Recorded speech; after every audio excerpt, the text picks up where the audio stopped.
Third Degree Net Podcast. The Third Degree Net Podcast. The Third Degree Net Podcast.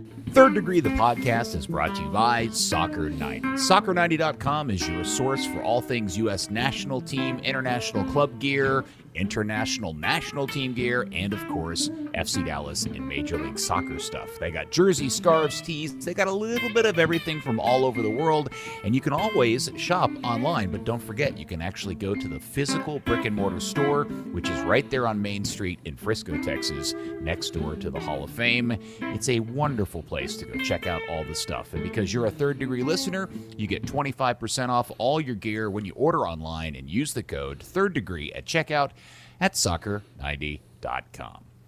Well, hello there, FC Dallas Curious fan. Welcome to another episode of Third Degree, the podcast. This would be episode number 139.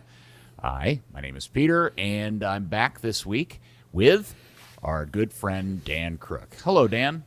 Hey, that birthday celebration sounded like a real hoot. Which one? Because there was many of them. You had many birthdays and celebrations? One birthday, just so many celebrations. All right, Mr. Mardi Gras. No, it was a trip to Houston to go see the in-laws. That's what it was, Dan. It was. Oh, I'm sorry. When your birthday's around Thanksgiving, it all gets balled up into one thing, and it was a good time. We got there and back, and all in one piece. So. That was my birthday present. Hey, you and escaped of course, Houston, so it's a win. Yes, I did escape Houston, which ironically is filled with family and friends, amazingly enough. And also, of course, your hero, my hero, everybody's hero, editor, founder of ThirdDegree.net and all that stuff, the amazing Buzz Carrick. Come in, Buzz. Hi, Peter. I'm having a little trouble reading the agenda today because there's a giant flashing colored lamp next to my computer screen here. Right. It's making it hard to read. Okay. Oh, is the light catching the crayon? Yeah. It's the red on the crayon's getting lost in the red of the machine. This is Buzz's passive-aggressive verbal cue for me to ask him all about his fantastic new monstrosity of a computer that he just received that everybody watched get built online. How is the monolith? Well, it's pretty awesome so far, but I've only had it for a day. So, but the funny story about how badly I needed another computer is that I clipped off the video of them building it, and when I rendered it out in Premiere, it took like 8 hours to render out like a 2-hour clip. That's because my machine was struggling so bad. The old one was. So, have you tried to do it on the new machine? No, it's brand new. I just got Adobe installed today. The first thing I'm going to edit is going to be this podcast. So we'll see. All right. Well, if the pod sounds wonky or if it sounds better, blame Buzz's new fancy, super cool computer.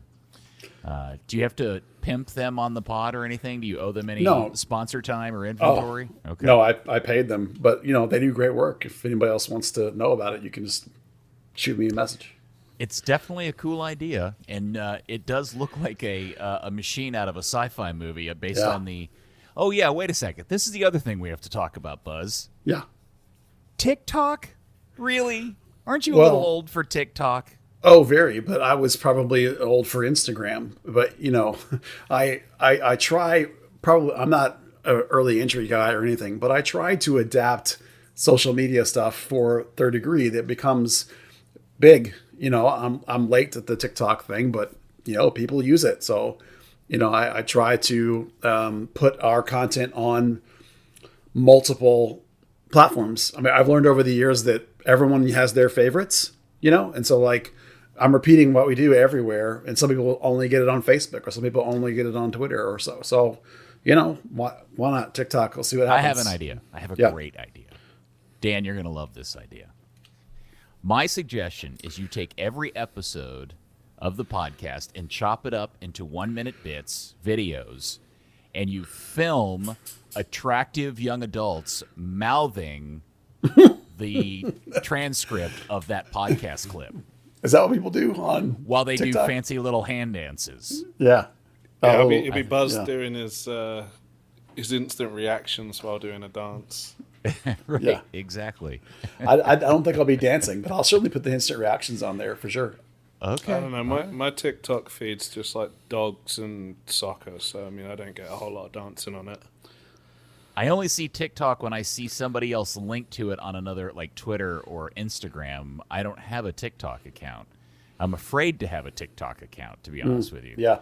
I'm already social media enough as it is. All right. Well, what is the TikTok handle for anybody listening to the pod unaware that you have an aforementioned TikTok account and you've posted a TikTok video? Third degree net, shockingly. Okay. Yeah. I'm pretty good at the unified, consistent branding, unlike somebody else we could name. Excellent. Okay. So big news. And this is funny because what day was it? What's today? Today's Wednesday. We're recording this Wednesday evening. I guess it was yesterday morning. Yeah. Buzz, I think how this story kind of played out was you had the sources and information that FC Dallas was about to essentially cut a deal for a new coach. But you being the good journalist that you are and not wanting to burn sources and so forth, you held on to it because you didn't have everything nicely tied up into a bow. And lo and behold, before you knew it, other people were reporting exactly what you already knew. Yeah. So I first heard about it from one of my people that, that sends me stuff. Both the name and it was done. It wasn't even like, oh, it's close. It's like, the roots I'm hearing from stuff is not like from the front office. It's from other avenues. And I was like, hey, can I just put out that I'm hearing this is coach done? And they were like, oh yeah, sure, go ahead. So I did that. And then, within 10 minutes, I think it was actually 8 minutes later, Jeff Carlisle mentions, who does follow me, who mentions that Nico Estévez, who's I'm going to tell you is the new coach here, was one of the candidates that had interviewed. And then the person who had told me the name in the first place. In the meantime, of course, I'm trying to get confirmation from other sources.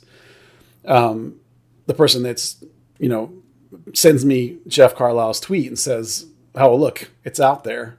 That name is out there. And I said, well, can I drop the name? And they were like, sure. So at that point, I was like, okay, you'll see multiple reports now that it's like it's close or it's happening or whatever.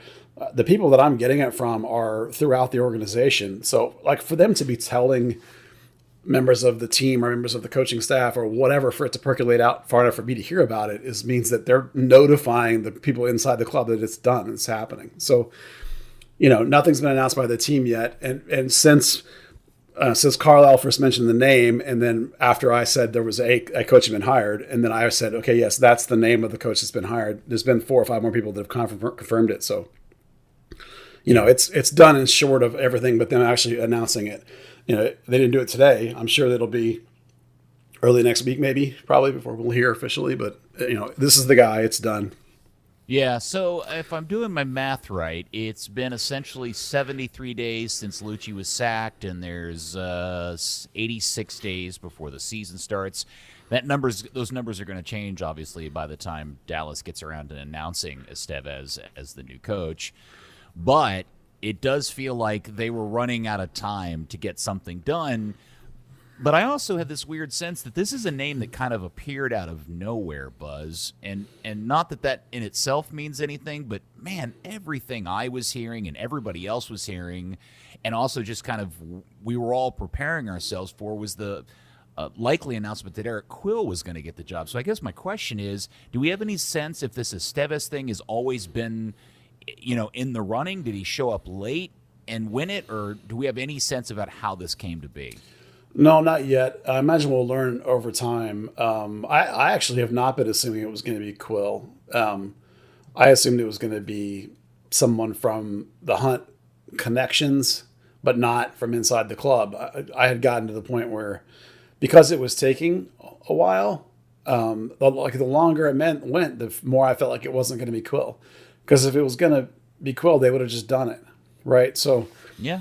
There is a school of thought, of course, that the longer they went, they're running out of candidates, and maybe then we would have defaulted to Quill. But I wasn't feeling it that way. I was feeling like there were these other options because we were hearing things about, for example, Ezra Hendrickson, we know for sure interviewed for the job because he said he did. So obviously they were looking outside the norm, at least to the point of doing interviews.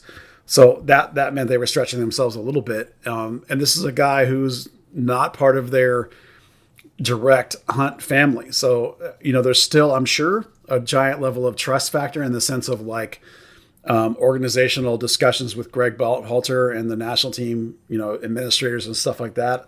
I'm sure that Marco and Zanata and Lucci, when he was here, was in touch with those guys all the time. So I'm sure they were in touch with Estévez and probably he was really quickly putting his hat in the ring, I would imagine. When you add the Thanksgiving, if you consider the fact that they probably weren't very aggressively looking until the end of the season to give Marco a fair shake, and then you had the Thanksgiving holiday, and really it's only been like less than a month that they've been actively looking, probably. So it is a short time frame. The problem is on the other end, because if you want at least 6 weeks of spring training, that means you're going to have camp open early January. So there was definitely a time crunch too of getting it done. All right. Now, one of my favorite things about what happened in the last 24 hours is that if you're a member of Buzz's Discord server, which you should be and get access to if you're a Patreon member of a certain tier, is that correct, Buzz? I always forget the rules behind that. Yep. And then also on Buzz's associated social media was the instant request for Buzz to help people know how to feel about this. So Buzz, hold on, because I think that's very funny. Yeah. Because you know what? I totally get it. Like when there's something that I'm confused by and I don't know how to feel, I turn to the experts. I totally understand that. But I'm going to give Dan first shot at this. Dan, how should we feel about Nico Estévez? Like you were expecting something really terrible for Christmas, and then you didn't really get anything at all. Wow. So that answer, the delay and the anticipation of that answer totally paid off. Thank you, Dan. Do you have anything else to add to that? No, that's really it. It's the whole thing is we're bracing ourselves for, and no disrespect to Eric Quill, I just think if he got the job, he would have been put in a similar position to Lucci of, not maybe having the conditioning and the situation that would have given him a great chance of success, but then you're talking about. All the possibilities, and it's this guy that hasn't managed a game in 7.5 years. All right. So, Buzz, now we turn to you. How should we feel that they've apparently are now going to hire Nico Estévez? Well, the thing that I would have been pleased about with Eric Quill, let me talk about him first, is that I know Eric to be a very demanding kind of coach, a more disciplined kind of coach, more of a reticent, terse, not long-winded kind of coach, and the more demanding kind of coach, more like not like Shellis, but back that direction. And I feel like that quality would have been really good relative to Lucci. I think that would have been a nice swing back. I do think Eric's very qualified. I think that in a couple of years, he'll be even more qualified. So hopefully they don't get rid of him, because I think he does a great job with North Texas in terms of progressing these academy kids and getting guys ready. But that's the thing I can't tell you about Nico Estévez. I know nothing about him. I've never met him. I've never talked to him. I can look at his resume, so I can't even tell you like what kind of manager is he? Is he demanding? Is he long-winded and preachy like Lucci? Is he in your face? Is he going to tell you suck like Shellis? Is he going to be very huggy and emotional like Oscar? I have no idea. The things I do like are the bilingual, that he speaks Spanish and English, obviously being from Spain. He speaks Spanish, of course, and I actually don't know that he speaks English. I just assume he does, since he's the national team coach, and they made a big deal about that. And he was in Columbus for multiple years. He has a little bit of that quality of knowing the league, because he was in Columbus since 2017. He knows the American player pool because he's been working with Berhalter and the national team. So We talk a lot on this channel about Zanata likes to give hires to first-time coaches. You know what? He's never said that. You just look at his track record, like everything else we do. We just look at their track record. You're right. He does not have very much head coaching experience, just a little bit, and it was a long time ago. So you have to remember that the Hunts play in the shallow end of the coach pool, just like they do everything else with this team. There's not as much money. You know, they're not going to go get Bob Bradley and make him coach and technical director both and pay him $1 million a year. They're not doing that. This job pays through stories anyway. It pays towards the bottom end of the league. So there are qualities to like.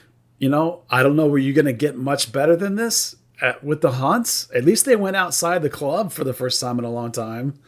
You know, so honestly, it's about as good as it possibly could have gotten, unless Oscar would have been fired in Orlando, I guess. That would have been the only thing better. But it's like, I can't, you know, yes, it's milquetoast. And yes, no one's going to be like, ooh, yeah, exciting. But like, what were they possibly going to get? The Hunts, FC Dallas, that would be better than this. We've talked about all the problems with this job and why nobody wants it. Those things are all still true. I am eagerly anticipating Dan Hunt's announcement of this and the justification and all of the stories about how they passed up on, again, like the last time this went down, how they searched the globe and talked to hundreds, if not thousands of people, some of which had European and Champions League and World Cup experience and so forth and so on. And somehow they ended up with this guy who, like you, I mean, honest, I've heard his name because he's been an assistant with the national team, but I know nothing about him. And in some ways, that's kind of, this is such a weird result to this, to all of this, because we anticipated one of two things. Either they were going to go with somebody that we knew that was really green, or they were going to bring in somebody we knew nothing about from South America. And we kind of got a little bit of both, didn't we? We got a guy that's relatively green, but we also know nothing about. And then I also come to wonder, this all leads me immediately back to thinking, what must Luchi Gonzalez be thinking right now? Because they've now replaced Luchi Gonzalez with a guy with less managerial experience than Luchi has in 2021. I mean, Luchi has 2.5 years of Major League Soccer experience under his belt.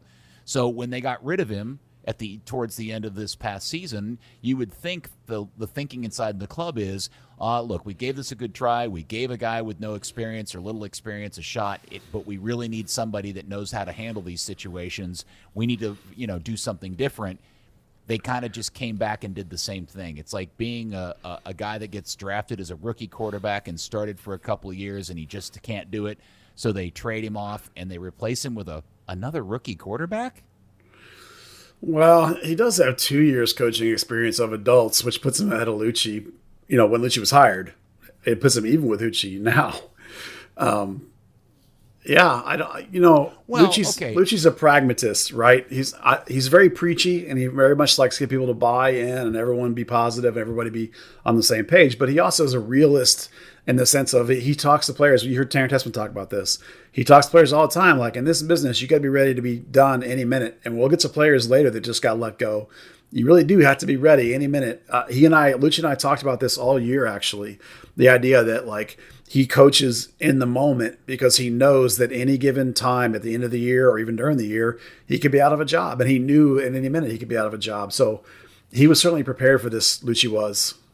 But isn't the weird twist to this story that it appears that now they're essentially exchanging jobs? Like, Lucci's going to take his gig at the national team, and this guy's taking Lucci's gig at Dallas.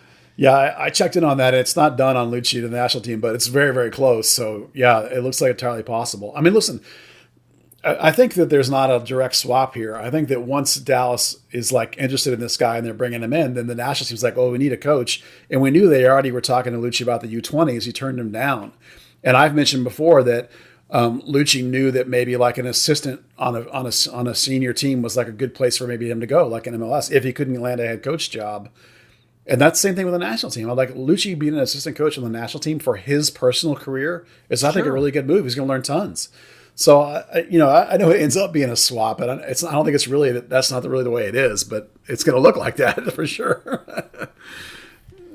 Yeah, well, and let's also just clarify, his pro coaching experience is limited to a lower, is it the Spanish leagues? I can't remember which one. It's a Dan, you probably know better than I do. Huh? Yeah, he had a couple. He came through Valencia, so he coached in the academy, took the senior academy team for 2 years, and then he had a season with the B team in the 3rd division in Spain. Okay. Well, that Hurricane Valencia, right? Weren't they in Segunda B? I thought. Yeah, that's 3rd division. Oh, is it? Oh, I thought that was the 2nd division. Oh man. Is it? I thought it was 3rd. Maybe I'm wrong. Who knows? Dan, you're the one from over that part of the world. Is it 3rd division? Segunda B is 3rd, yeah. Yeah. Okay. Oh, because why is it called B then? That's dumb. Well, because it's technically La Liga is 2 leagues, is 2 divisions. Yeah, League 1 is 3rd division. And then Segunda is Dan. below. Hey, Buzz. Well, that one I knew. That's just as dumb a name, by the way. I know. I'm with you. I'm 100% with you. That makes perfect sense. They also say the basement is floor 1 over there too, so I don't know the first floor, so I don't get that either. No, we call it the ground floor. But then you call the ground floor the 2nd floor. No, the ground floor is the ground floor. No, the ground floor is the basement. Is the basement. No, it's lower level. Okay. All right. I'm so confused. It is. It's very confusing. Look, we don't have superstitions and skip the 13th floor, okay? Well, that's just... That always weirds. That's just smart architecture. Yeah. Okay, so now here's the thing. If I am excited about it, and let's just put all experience and stuff aside, I am interested in the fact that this guy is coming out of Berhalter's system and coming here because, Buzz, I think out of all of this, you have the most fascinating theory as to why the Hunts hired this guy. Yeah. Oh, yeah. I think this is a Pepe hire. Yeah. I mean, you could say this is like just in general the methodology of the FC Dallas loves that their players get to the national team. So you could include all of them. But I think this is legitimately a Ricardo Pepi hire. And I'll explain that. Like, let's pretend for a second that Ricardo Pepi was LeBron James in stature, prime of his career. And you're trying to keep LeBron James. You go to LeBron James and you go, LeBron, who do you want to coach this team? You tell us who we want, we'll go get him. So let's think about Pepe in those terms for just a minute. Pepe, we want you to stay. We're doing our whole campaign about you staying. You're going to give us one more year. I know you're worried about the World Cup team and all that stuff. You know what? We're going to go get you Berhalter's assistant to be his right-hand man, to be your head coach just for this year for sure. So you'll be a lock for that World Cup team. What do you think about that, Pepe? Would you like to stay now? And you can include, of course, Jesus and Paxton and kids coming up through the academy and all that stuff. I honestly think that this hire might be mostly about Ricardo Pepi, as crazy as that seems. Step back and say, hey, sorry we fired one of Berhalter's closest people in the game. We'll replace him with one of his assistants instead. Yeah, there you go. Yeah. I love that theory because we've been talking about for a few weeks now and kind of laughing and guffawing over, these repeated apparent public appearances or public acclaims by Dan Hunt that, they're going to keep Pepi, that they're going to do everything they can to keep him and have him here for 2022. We all have talked about, man, they are running a thin line by putting his face on all of their 2022 season ticket sales and promoting him for next season. I mean, all they're doing is lining themselves up just to piss people off, right? Because everybody's going to get attracted to going and getting excited, and then he doesn't actually show up. And you start putting those things in line with each other, and you begin to wonder, holy crap, maybe they are really trying to figure out a way to have him here next season, as absolutely as insane as that sounds. Well, think about it from their point of view. They've never had a player with that kind of hype. They've never had a guy get them free publicity like Ricardo Pepi gets them free publicity. And if you're trying to take advantage of the World Cup coming here eventually, and you're trying to take advantage of building a fan base without spending a lot of money, has there ever been a guy that could do it for you like this guy? So if you can convince him to give you one more year leading up to the World Cup, the value of that intangibly without having to spend any money is immense. So I can totally buy them being like, We have to do everything we can to keep Ricardo for one more year. I totally believe it. I'm not saying they're going to be able to. I'm just saying I totally believe that they really want to. So I like you guys, I heard the name and I started, reaching out to people that I know in soccer circles around the country. And if I got one consistent piece of feedback, it was that players really like him, that he's a guy that players really respect and like, which I think is a really, really good sign. But it does make me wonder if they're hiring a guy that essentially, again, let's just call it a wash in terms of experience between the two. He's actually younger than Lucci somehow. My question is he different tactically from Lucci? Do we know anything about his tactics? Well, if you look at Columbus and you look at Berhalter with the national team, I think it's and Dan, you can jump in on this if I'm out of line, but I'm pretty sure it's a 4-3-3, but more like the U.S. Team single pivot 4-3-3 with a double 8 look, which is what I particularly want FC Dallas to play. Now, as we go forward, we'll talk about what problems that may cause for this team, depending on who you keep and don't keep. But it aligns with the way the FC Dallas entire system runs from the academy all up through North Texas to the first team. They run 4-3-3. Most often they run the single pivot 4-3-3. It's not till they get to the first team that they often shift to the double under Lucci, and a lot under Oscar too, for that matter. And Marco did the same thing. But I would actually prefer a single, but the problem is to do it, you have to have a dominant 6, and they have not lately since Grezzo left. So I think it aligns really well, actually, with the organizational philosophy. All right, so here we are. We kind of know who the guy is. We don't know much about him. We kind of know his background, and we maybe even have a theory as to why they picked the guy, because maybe it helps them in the effort to keep Pepe.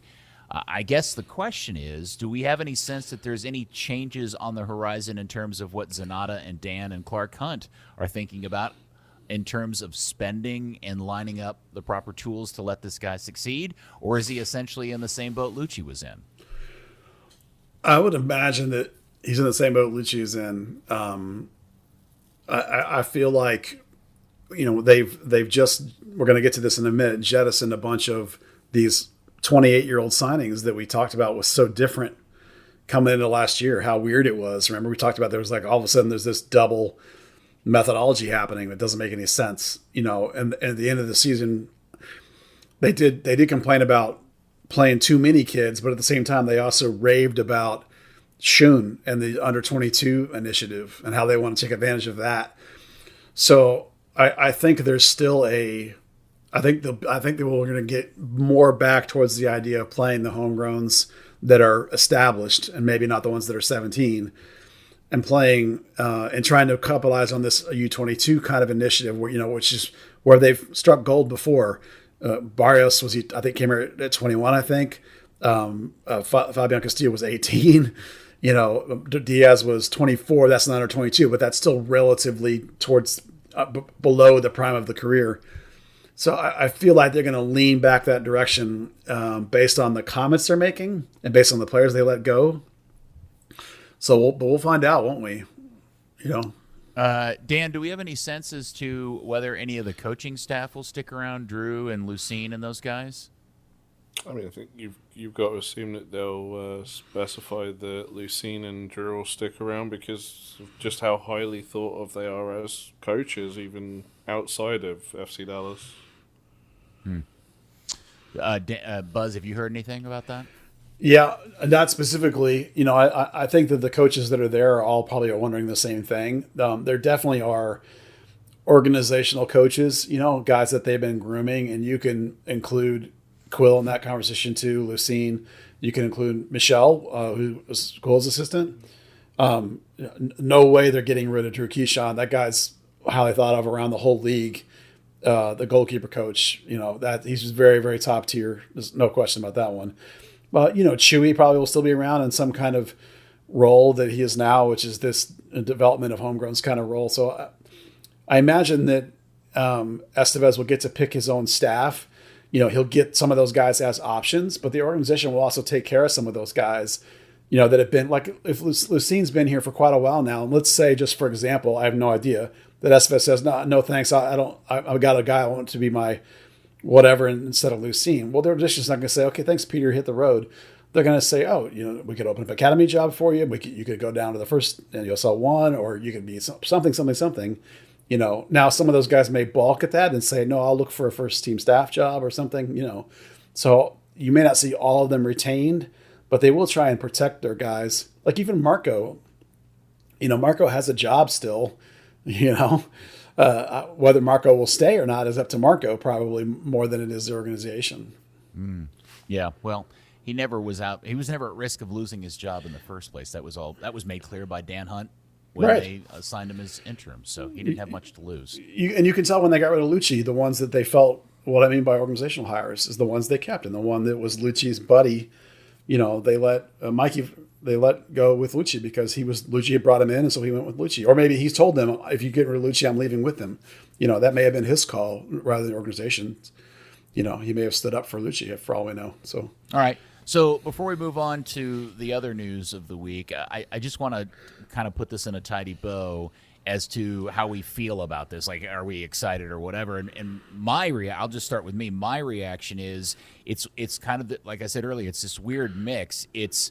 I have no idea who this guy is. I know nothing about him. I don't know if I should be excited or not, but it's essentially just based on what I do know and what I've read and what I've heard. It's kind of what, maybe unsurprisingly, exactly what I expected in terms of an announcement. Dan, how do you feel about it? It's going to be. I think it's going to be a really interesting preseason because ultimately we don't know. We're talking about the idea of maybe he'll be a Berhalter clone in style because he's been assistant of his for 4 years. Well, he's also been he's also been on the staff under guys like Claudio Ranieri and Rafa Benitez at Valencia. So we don't really know the full picture of his influences and how he wants to play. Obviously, we saw Lucci want to take a different style from Oscar and say, hey, we can be a Guardiola Klopp-like team. Obviously couldn't, but it's going to be a weird mesh of the players that Zanotta brings in and the style that Estévez wants to play and can coach. Buzz? Oh, sorry. Dan, were you not done? No, I was just filling space there. Yeah, well done. Buzz, how do you feel? Yeah, well, I think it's intrigued, I guess. Given that I was expecting something, more like an American coach that had been in their system somehow, like a Quill, who I would have been fine with, or like some other coaches who I off the top of my head I'm not thinking of any, but that I might not have been fine with. I'm at least intrigued by this guy in the sense that he is from outside the system, and everyone's been clamoring for that, and we've talked a little bit about this organization maybe needing a little fresh ideas. I was speaking more about it at the academy than I was the first team, but there's at least some intrigue there in the sense we don't know what we're getting. We don't know what kind of coach this guy is.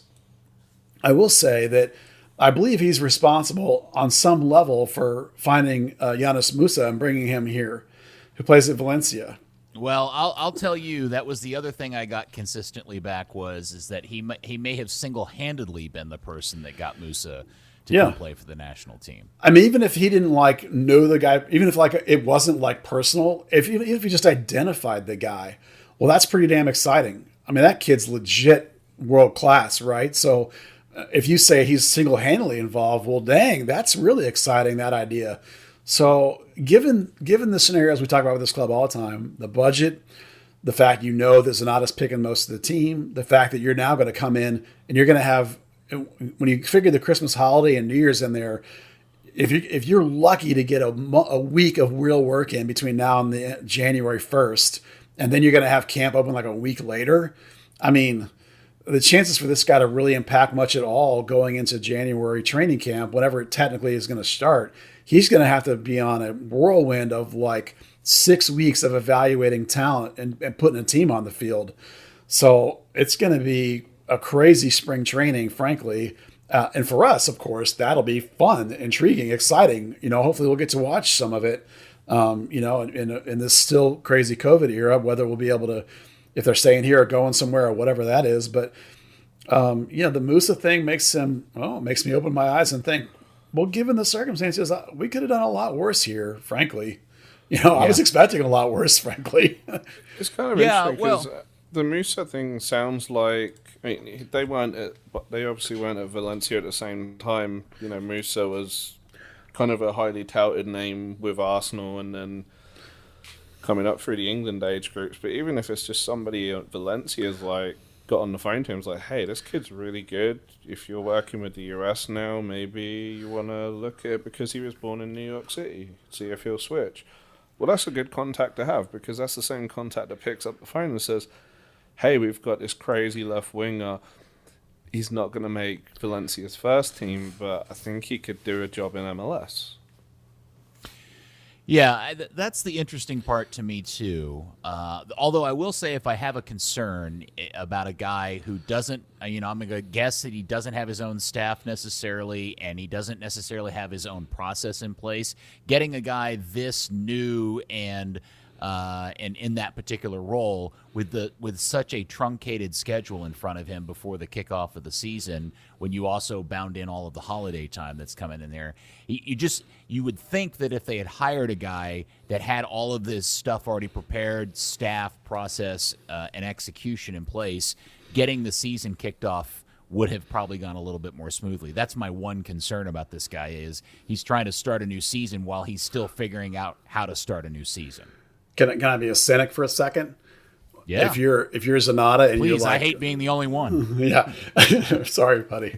If you're Zanata, that's my job. Yeah. And if you're Zanata, you're like, I built this team. I just need you to coach it. Right. Then this is the kind of guy that you're like, dude, just show up January 1st. I'll have a team for you.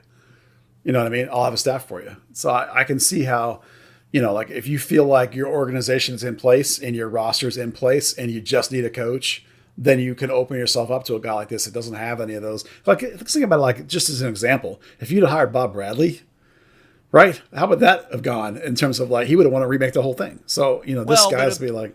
Well, but if you had hired Bob Bradley, they're not gonna, but yeah. Well, no. Let's play that out. If you're hiring Bob Bradley, Bob only takes this job because he probably likes the roster and wants to make a few tweaks and has some sort of agreement that they're going to execute some trades or purchases or sales or whatever, right? Yeah. But Bob shows up with a plan, like a plan that he's been doing now for however many years across however many clubs and however many nations he's done it in. This guy hasn't done that yet, right? Yeah. He wants to build a house, but he's never built a house before. So there's a whole process of learning how to build a house that this guy doesn't possess necessarily. And that's the part that just again, it's a concern. On my part, he may take Berhalter's process and just repeat it here, for all I know. Yeah, I agree with you. That definitely could be a concern. That's what you would hope is that being involved with the crew as this, whatever they called him, that director of methodology or whatever that means, and then he was. By the way, that's the most Major League Soccer coaching title of all time. Yeah, and then they made him a full assistant coach, and then he was a national team assistant coach. So you're hoping that he's been absorbing all those ideas, and probably learned something from when he ran that Hurricane team, and hopefully he's learned some of that when he was the Valencia B coach. Just like you would hope that guys like Quill and Lucene are learning those things, guys that might be candidates for this job again in 3 or 4 years from now. So all you can hope for is that they've been doing that, but we talked about before, Zanata loves these first-time head coach guys. So, it all could be part of it. And I agree that that's absolutely a concern. The lack of first-team management on the resume is definitely the concerning part. It's something else I found a little interesting. He didn't have a playing career at any time either. When we talked about when Lucci was hired, after Quill was hired, Quill had a solid playing career, which Lucci had a decent playing career. The players really going to give him the time of day. More of the senior players going to give them the time of day, because you have those coaches that's like, they can jump in and just be a part of training and not skip a beat. And then you kind of have these guys that Jose Mourinho kind of in his early days before he won his first Champions League, where they're just not taken overly seriously, because it's kind of like, oh, you backdoored into the game, cool. Well, then I guess that's what these types of jobs are for, Dan, right? Unfortunately, we all love a club that is pretty much a stepping stone for guys like this. So if he wants to prove that he can coach without having the playing career, that's what FC Dallas is for. You know what's funny about that is that there have been times too where players see a coach that wants to jump into the training and they're like, dude, get the hell out of here. It's like, don't stop being stupid. You're nowhere near good enough to play with us anymore. Go stand over there on the side of the field. So, I think that like the point of that is that you get pushback when you're mad at the coach. But it doesn't matter what it is he's doing. If you're pissed at him, if you think he sucks, then you think that no matter what. It could be you think he sucks because he tries to try and get in. I can think of a guy named MJ that was a big example of that. Or it could be like that he never played at all. But, there's a lot of great managers in lots of sports that didn't even play at a very high level. I don't think Ferguson played at a very high level. You can look at baseball. There's lots of baseball managers that never played at a high level. You can look at there's lots of dudes that didn't play. Bruce Arena's a great example. Played like some crap college ball, I think. It's like semi-pro or something. There's lots of dudes that never played, particularly in this country, because up until 20 years ago, we didn't have it at a high level. We didn't have anybody. So our best coaches never played squat, Well, I am very much looking forward to the announcement presentation, because I'm wondering how much preseason starts. Right? Yeah. Hopefully, just to build in the excuse of, well, he didn't have a lot of time to prepare. I'm sure they'll make the announcement during a critical Dallas Cowboys Sunday afternoon game or something like that. Hey, but you stole that from the Discord server. I did. yeah. Someone actually asked it. Oh, okay. Well, what I will also say is I will predict now that we will be able to take the transcript of Dan's speech from this and compare it to the one when they announced Lucci, and we'll be able to overlap them, and they'll be almost exactly the same. Oh yeah, same script. Yeah. Brax83 said, what are the chances of a special announcement during the Cowboy game at 7:32 this evening? Well, my apologies. I didn't know that, but great minds think alike. The other news this week is the fact that it's that time of year where Major League Soccer teams get all brutal and they start cutting people and re-signing people, and man, it's a harsh game. Can you imagine losing a game on penalty kicks and then finding out the next day that you've been shit canned? Yeah, golly. Or lining up. Here's the other one. Lining up to take a penalty kick knowing that you don't know what your status is going to be next season. Think about that. Yeah. But which team was it that told players before their last game? Okay. Oh, yeah. I don't remember who it was. Was it Vancouver? Somebody did that. No. It was a team that was out of the playoffs. Was it Chicago? It could have been. I can't remember who it was, but it was definitely this year that they told their players. And like one or two of them were like, yeah, I'm out then. Chicago and Miami were the first two, so it would have been one of them. I think it was Chicago. I think Chicago told players before the game whether they were in and out. Yeah. And Buzz, credit to you, when the list came out, it's almost exactly almost to the T, with the exception of a few that you had suggested. So let's start off with the big news, which are the players that they have declined options on. Yeah, the three that we knew were going to come, or more than likely were going to come, were the ones who were on a buy situation. So Philippe had already been reported. Andres Sacarte had already been reported. Freddie Vargas was the other one where we were fairly confident he would be let go. I forgot to put him on here, but yes, he was the same thing. So those three were obvious. Bresson was the one I said he's the only center back you can get rid of, a high-priced center back you can get rid of, and they did. And Brian Acosta, we've talked about how he's blocking the way for the homegrowns. It's time to let him go, and they did. The surprising one was Johnny Nelson, but I think that just comes down to the fact that he was coming off a Generation Adidas, so he would have been on a senior roster hit. And with that level of back problem, I'm not a doctor, but when you have back surgery and you're out like 6 months, you just have no idea whether he's ever going to make it back or not. So there's a risk there. You basically just didn't have a choice on him more than likely. So that's a quick synopsis, but basically that was the only surprising one. I couldn't believe actually that they almost lined up exactly with what I suggested. really, because I was terrified they were going to re-up Brisson and Acosta and not let them go. So I was actually really pleased to see all that. So, do we care about the value financially that they've saved in these deals? I mean, Acosta wasn't cheap. He was sitting on $700,000, and Brisson was, where was Brisson in here? What was he running at? Well, Acosta was a DP, so that's big. Ricarte and Brisson were both relatively highly paid. Brisson was around $582 for yeah, Brisson. and Ricarte was pretty high too. So there's a lot of cap opening up on those three guys alone. And now you have theoretically remember Hedges and Facco have these numbers that are technically DP level, but they've been buying them down. They probably will do that again. So technically you'll have 2 open DP spots and 2 open under 22 spots. And they've just been raving about how they like that idea too. So there's some room to move here and get some talent in if Dallas is going to go that route. So that's really fun to watch, see what they do. Yeah, if I'm doing my math right, it's just between those 3 players, it's just south of $2 million. Yeah, well, not to get nitpicky, but those numbers aren't exactly cap numbers, but it's a ballpark. It at least gives you an idea. Yeah, there's plenty of room to move there. And you listen, you have I can't remember how much, but I think it's 7 senior roster spots are open technically right now. Maybe it's 6 somewhere in that neck of the woods, and then a couple of homegrown spots too, because Thomas and Sealy are still on loan, and so is Colin Smith. So you got 2 or 3 homegrown spots because Pepe, if he stays, Pepe moves up, and Justin Chase probably going to be sold. So you might have the availability to add 4 or 5 homegrowns if you really wanted to, which is kind of exciting too if you're into that end of the spectrum, which I, of course, really am. Let me count 1, 2, 3, 4. Yeah, 7 senior roster spots, even before you hypothetically sell Pepe. That's 7 spots. So there's room to move and some cash and some slots available. So they can do some business. All right.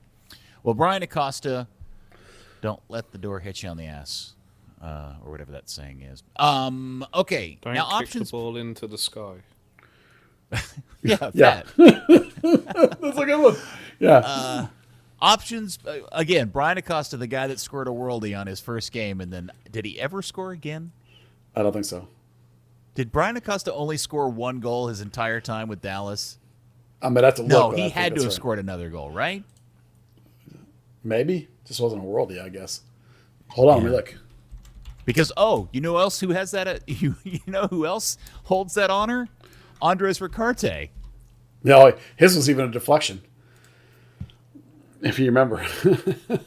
Yeah, it was a worldie from that one angle. Yeah. It was kind of a nice side-legged volley. It was a sweet strike. 2 goals from It was Acosta. great contact. It 2 was goals from great Acosta. contact.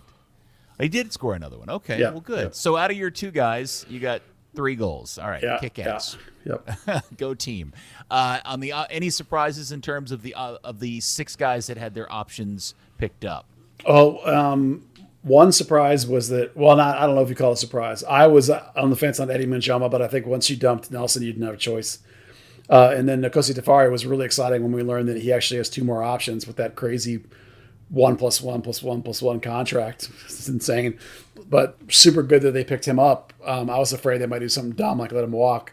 Yeah, because he's a guy. To me, that guy should be a lock starter, and you should be trying to figure out who to pair with him. So those are both one interesting and one exciting. and then everybody else remains under contract, Except Zobek. Except for Zobek, who is now out. I guess his contract just ended, and they decided not to rehire him. Okay. Well, they theoretically they could. They do have. They do need some keepers, so maybe they'll bring him back. But he is 31, so we'll see what happens with him. I mean, it's not like someone else is going to sign him. I don't think.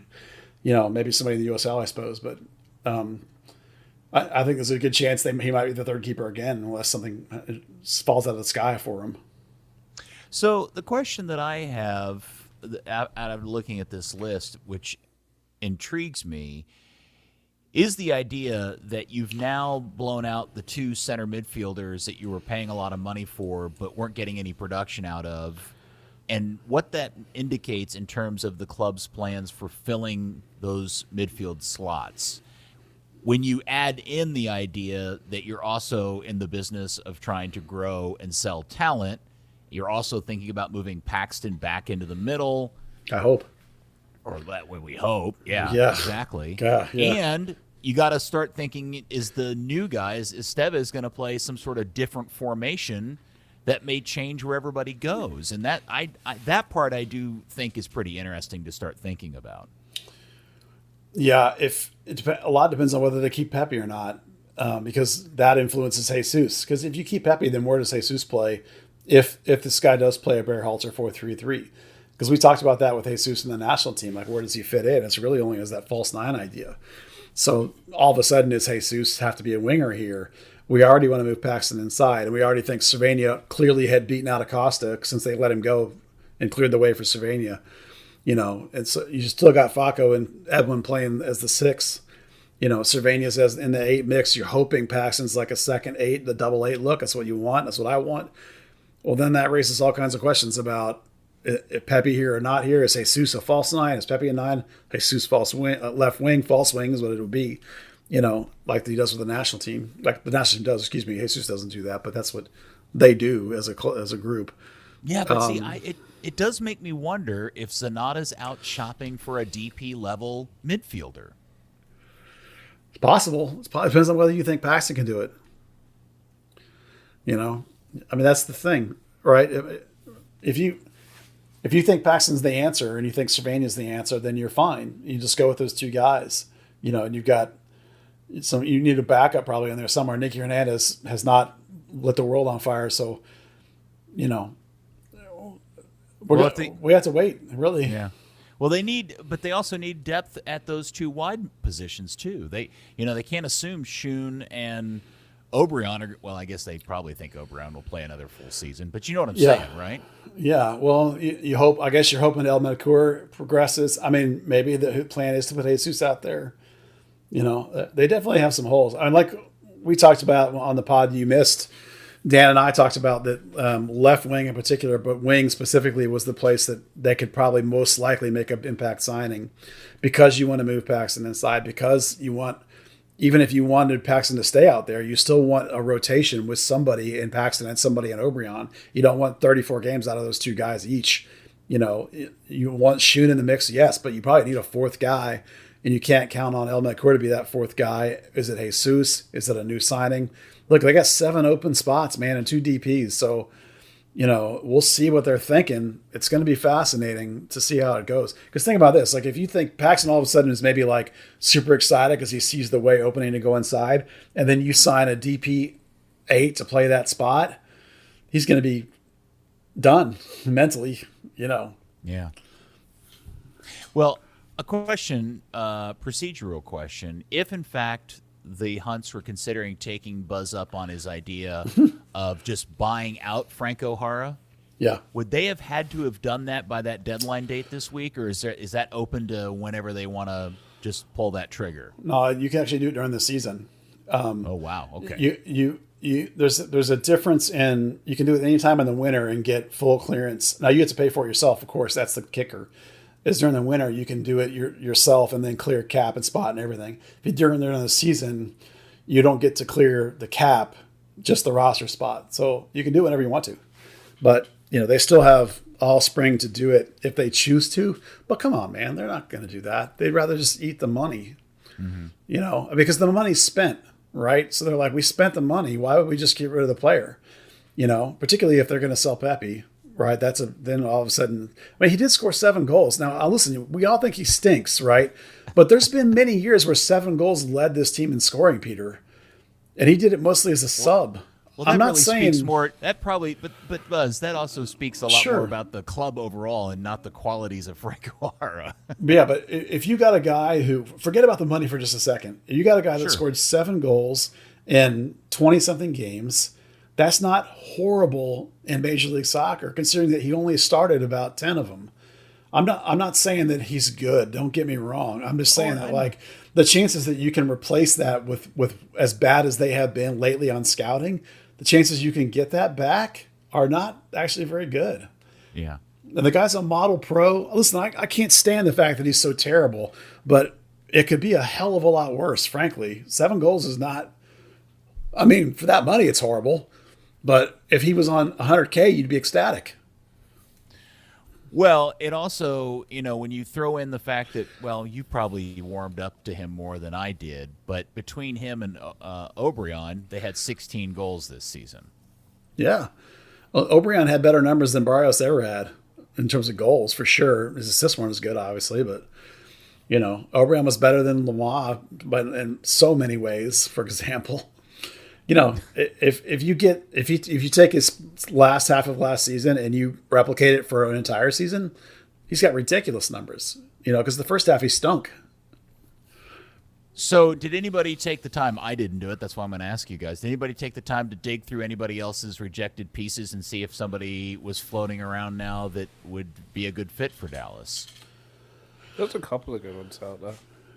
Speak up, please, Dan. I can't hear you, sir. There's a couple of interesting ones out there.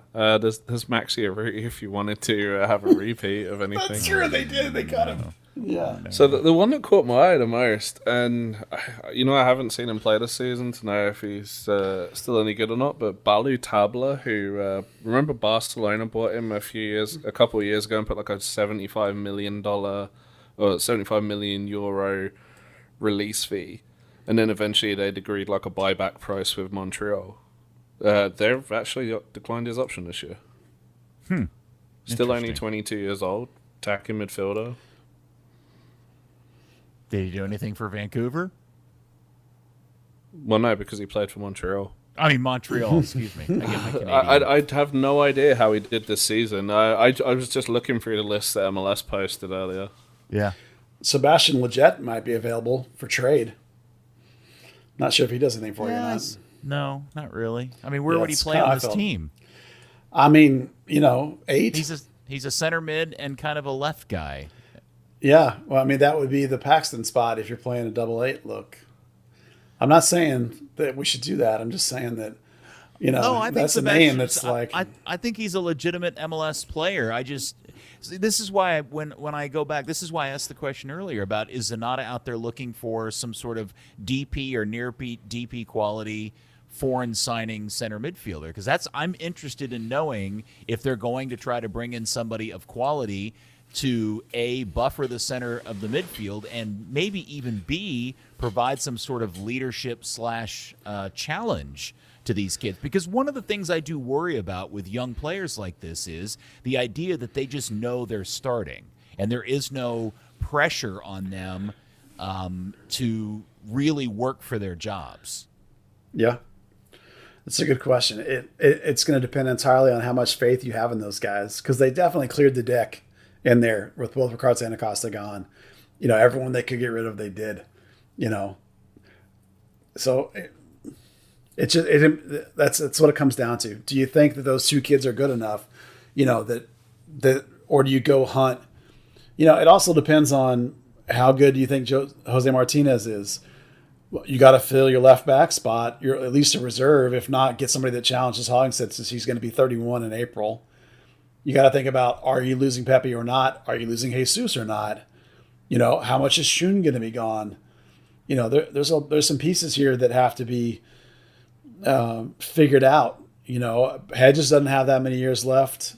So there's lots of play. How confident are you in Imatu Amase? What if he got hurt and you'd have to go with Eddie Manjoma the whole way? Or do you need a right back? There's lots of pieces on this team. And where you spend your money is going to depend a lot on how good you think guys can be. Do you want to sign a $1 million 8 and crush Cervania and Paxton's mental state, or do you sign a $100,000 veteran to come in there and compete? Off of the rehab pile. Yeah, that's interesting stuff. I mean, the idea that this ends up becoming some sort of quasi top flight academy team where the guys know they play in and week out, I don't think is any better for those guys. And getting the starts is good, but there has to be competition for positions for these guys to really progress. Well, and so remember too, I'm assuming they're. Go ahead. Sorry. No, go ahead. I was just going to say, remember too that this organization churns out 8s like they're an assembly line, and there probably are some DP 8s that might be coming through. Potentially. And I know you think, not DP8s, I'm sorry, homegrown eights coming through. And you might think, oh, what's a homegrown going to do? Well, if he's going to challenge Paxton, that could be good enough. If Nicky Hernandez can make a progress, or if, one or two of the guys that are in the 18, 19, 17 gap that are older than when Paxton signed, that might be legitimate, homegrowns to come in and compete there. So, or maybe Thomas Ramos comes back in May. That's a legitimate. I mean, he's starting to play a fair bit off the bench there now. They're bringing him along slowly, but the progression is happening. Where is there? That team in Austria. Okay, yeah, Austria. Okay, yeah. So he's really starting to show there. Mostly off the bench, but they're trying to develop him because they recognize what a talent he is. They don't have a buy on him, so at some point he's going to be back. Maybe that's the challenge for Paxton. So without being able to get into Zanata's mind, we're just sort of doing a lot of speculation until we see, this new coach take over training, and we sort of see we're going to find out how much faith they have in Paxton and Savannah, aren't we? I mean, that's because that position got real thin. It did, and it is interesting to think back at the beginning of the season when Brian Acosta and Andres Ricarte were playing pretty well, and we were having debates on the podcast about just how good they were or not, and now they're on the throwaway pile. Yeah, and it's a position that is not necessarily as deep as it once was, and I'm assuming they're going to have to bring somebody in at least to bolster it. Well, the quality of that is what I'm interested in seeing. Yeah. Well, I just had this thought. What if your coach that you bring in plays the same way that you play now? Let's say you're keeping Pepe and Jesus. So you want the double pivot. You want Jesus as that 10, and you want Pepe as the 9, right? Well, all of a sudden, I got a 6 and a single 8. So what if the single 8 spot is just Paxton and Zervania? Mm-hmm. And then all of a sudden, it's not as shallow. It's only if you're a double 8 that it's really shallow. If it's only going to be 1, you're probably fine. If that makes sense. No, that totally makes sense. Well, I think my reaction to all the changes is they cleaned the roster up about as well as I think they probably could have. Yes. Based on the everybody's individual situation. Certainly, there are players I wish they would have gotten rid of and tried to replace, but contractually that just wasn't realistic. So. The resulting cleanup, I think, is about, like I said, about as good as all of us could expect, right? Yeah, the only way to jettison some more salary and more old guys would be if, an expansion team decided they could need a piece, or somebody that's really, really bad wants like a piece that they could, try and bolster their team. Like if Miami needed a center back or a 6 or something, or a forward to be a leader or something, you could see. Yeah. Maybe they might buy it on some money that's to you is not it's crazy money, but to them is like whatever. There's still some chances to move them guys out, but they did enough. The fact that you could bring in 10 guys right now is remarkable. That's a pretty big clean out. Well, it really does set the stage for 2022 to be the season where the spotlight is on Andres Zanata doing his job well. Guys, I found the perfect transfer for him. Oh, yeah? Who's that? Raheem Edwards, who gave FC Dallas a little torrid time when they played LAFC fairly recently. For some reason, he's on there. Plays left wing and left back. His salary hit was $96,000 this year. Just 26 years old. He's kind of like that kind of guy that you wouldn't mind taking a punt at if he doesn't get a new contract offer. There you go. Well, again, it's the year that we put the spotlight on Mr. Zanata to do his job. Yeah. Well, we always talk about no one at FC Dallas ever, they do really badly with those kind of intra-MLS transfers. No one ever has experience, and that kind of seems like the sort of guy that you go for who is kind of still at the start and end of their career a little bit, well, kind of coming towards their peak and could do a job. I mean, it's kind of funny looking around some of the releases today. You've got a lot of those late 20 guys and early 30s being jettisoned. Ethan Finley's gone. Nick DeLeon, those type of players. Toronto amazingly letting Ayo Akinola's contract run out somehow. So, Well, I would love to see the club take some sort of run or risk on somebody that's already played in the league. Again, I'm going to go back to what I just said. This is the season that Zanata's got to do his job. The spot, I do feel like that guy has floated under the radar for the last couple of years for whatever reason, and now everybody needs to focus on whether or not he's doing his role correctly or not. That's going to be my 2022 theme. Yeah, we've been talking roster problems since the preseason of this year, so it ought to have been on him. Certainly, we had our eyes on him before now. So, now I know, Buzz, that they did a whole bunch of roster stuff with North Texas, but the one thing related to that I did see this week was the fact that a former North Texas player, Damus, scored twice in the USLC championship game to lead his team to the trophy, and everybody wanted to know, wait, is he coming back to Dallas? And because suddenly, clearly, as a guy that can score and he's young and vibrant, and I have a feeling that's not it. Maybe that's all things being equal, that doesn't necessarily mean your MLS quality. No, a year ago. Now, I have not seen him play in a year. So a year ago, I was totally convinced that he was not. He's very one-dimensional. It's all speed, which is fine, but the decision-making in the box was really bad. His goal to shot ratio is not very good. Like, he's the anti-Pepe in that way. But again, speed kills. You can't teach that. So the kid is out of contract. You know, it was mostly Lucci who didn't think that he was the guy that Damus was the guy to go to the next level. I'm sure that other people in the organization felt the same way. They did have him in the academy. You know, they had him for a good 3 or 4 years here to run the rule over him, and they passed. So the likelihood that he would come back is pretty low. I would have rather they kept Cal Jennings, frankly. But, sure, that relationship would depend a lot on whether, when they send him to USL, whether it was, we think you got a chance, but you need a next step. You know, if you do good things, we'll be in touch, or if it was like, thanks, kids, see you later. That'll go a long way to determining whether he would be interested or not. I don't know that he gets you. I mean, if you don't like Obrian, you're not going to like Damus. I mean, it's the same, maybe worse. Wow. Okay. In terms of soccer tactical team concepts, Obrian's like he just goes. I'm sorry, Damus just goes, and kicks some balls in the net. He does score, but it's a poor ratio. So he's It's a very repeat pattern. That ball over the top, runs kind of slightly down the right, shoots across the keeper, saved. Oh, that one went in. Yeah, listen. Now, if you played a deep, low block and counter, and you wanted a guy to come in and blast it over the top 8 times in 10 minutes, I mean, play counterattack over the top. Not he would blast it over the goal. He would not blast it over the goal. He'd blast it right at the keeper.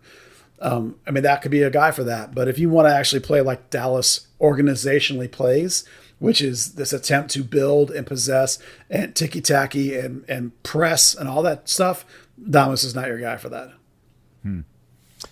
All right. Well, and then I'm sure we can talk about North Texas next week. Is there anything of huge importance that we need to throw out here about that? Well, most of the really exciting young guys were under longer-term deals. The one that jumps out is Blaine Ferry, who they picked up the option on because he was phenomenal over the back half of the season. And again, he's an 8. He was the solar guy, right? He's the solar guy that went to Fürth in Germany, and then they didn't carry him forward, past, what was he, 19 or something. Right. Who knows why. But he's been phenomenal since joining North Texas, shows a lot of ability. Now, are there reasons why he's in USL and not at MLS? Of course. But his progression since he returned, like every game he got better and better and better, and they picked up his option. He's the only option they picked up. Again, he's an 8. So I'm sure that's all part of all this. A guy who maybe could be MLS good. I think he needs North Texas for one more year, and we'll see. So just that was the one that was interesting and jumped out, was Blaine Ferry. Okay. And how much did we all enjoy that the curse of the supporter shield struck once again as I know England loses on PKs to NYCFC? I knew you were going to enjoy it. Yeah. I couldn't help but think about that. Chaos. Playoff chaos. Playoff chaos. Yeah, they have been fun to watch, that's for sure. Although, man, watching Nashville, blow the penalty kicks 4 in a row like that. Can somebody explain to me why Walker Zimmerman is 4th on the PK list for Nashville? Confidence. Maybe their coach doesn't assign it. Maybe it's whoever says they're up. Don't you remember his penalty against Seattle? Okay, well, hold on a sec. This is a really good, and maybe, okay, because I went back and looked up both Mule and Zimmerman's PK record professionally in MLS, and at least on whichever, I think it was on FB Ref, the two of them together after 275 starts combined for 1 penalty kick, and that was won by Mule. It didn't have Zimmerman's penalty kick in there, and I had forgotten about the 2015 one. It's not regular season, probably. Yeah, I guess it that's wouldn't count shootouts. So it'd only be in-game penalties. Well, the fact that between the yeah. two of them, none of them had taken a penalty kick except the one from Mule earlier this season. I just thought that was weird that they were so early in the lineup for Nashville. I would assume they had better PK takers than those two guys, but I mean, I will say, like, from like FC Dallas training when they do the penalties and stuff, and just the close finishing, Walker Zimmerman's finishing is absurd for a centre back. If he wasn't the height he is, he would be a forward. absurd in a good way. Yeah. Oh, okay. Well, he blew the one that he got the opportunity on. Yeah. He did an Acosta. He and Mule both took them quite poorly. Wow, that was crazy. I'm enjoying the chaos that Real Salt Lake is causing. That's fun. You know, just watching them upset people. That's always, chaos. I like chaos. Well, do you like it when they do it by not attempting any shots on goal in an entire game? Well, no, the game itself may not have been great, but just that idea of like this team that barely got in is now upset all these teams, and right, yeah. I mean, With that's an interim coach still and everything. yeah. I mean, that's all fun. Seattle losing is always fun. Number one, the Shield winner losing is always fun. Cheer for if Dallas isn't in it. Then I like craziness. You like craziness. Yeah. You wouldn't like all this craziness if it was happening to your team, but when it's happening to other teams, or especially teams you don't like, you love it. Like watching Seattle bash their forehead against the wall of Salt Lake that night was fantastically entertaining. Yeah. Yeah, because it was Real Salt Lake doing Seattle's favorite trick. I mean, the only team to win an MLS Cup without having a shot on goal. Payback's a bitch. Yeah. That's for 2014. Haha. It may take some time, but when it does, it sucks. Okay, well, I guess we can all just hope and pray they don't end up playing MLS Cup at Yankee Stadium. Yeah. Who do you guys like of who's left? Portland, Real Salt Lake, Philly, and New York City. Yeah, Man, you know what? I think New York plays really, really good soccer. I enjoy watching that team play. I just am absolutely aghast at the concept that they may end up playing it at Yankee Stadium. I think that would be a travesty. But if they ended up getting to go on the road and play like at Portland, I think that would be a really entertaining game. Well, they have to go to Philly, don't they, right, this weekend? So that'll be, a tough road for them through Philly. Just agree not to want either Eastern Conference team to win, because that's another team that would move ahead of FC Dallas in the list of MLS Cup winners. Well, all I care about is not being the last original of the 10 clubs to win an MLS Cup. And with New York's success, they kept it in New England on the list with them and the Red Bulls. Oh, yeah. So you're good. Yeah. As an original, Dan, I'm telling you, that's far more important to us. Okay. Also, Philadelphia's fans are just fucking unbearable. Sure, but not rooting. Dan, are there any fans on any other MLS clubs you really like? SKC when they're not crying, LAFC, Portland, Minnesota, Cincinnati. There's a few. Okay, all right, very good.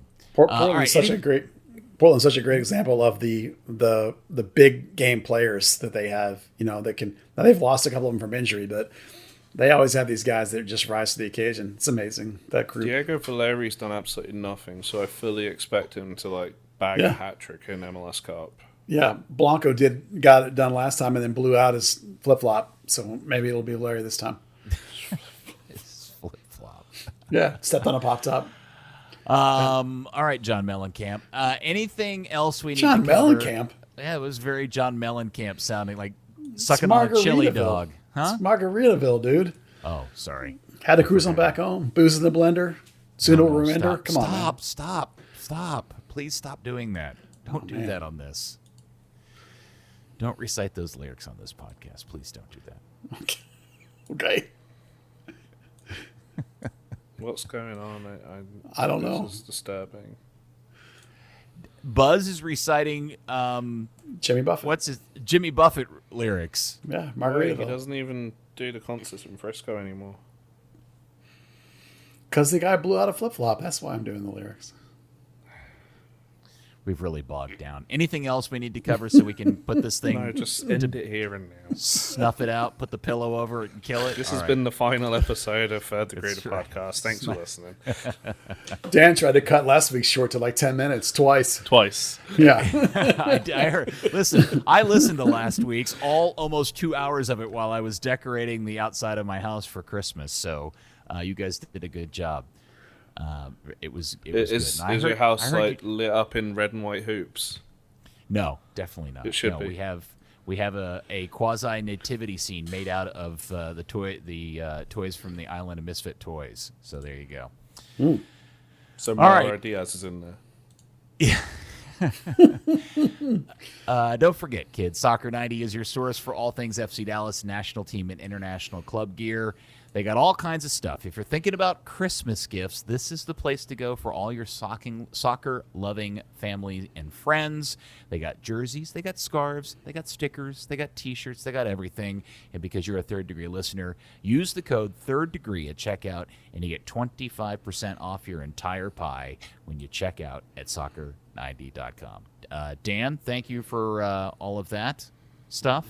Thank you for making us sound professional. I don't Last do week that. was a mess. No, it was fine. You did great. You did super good.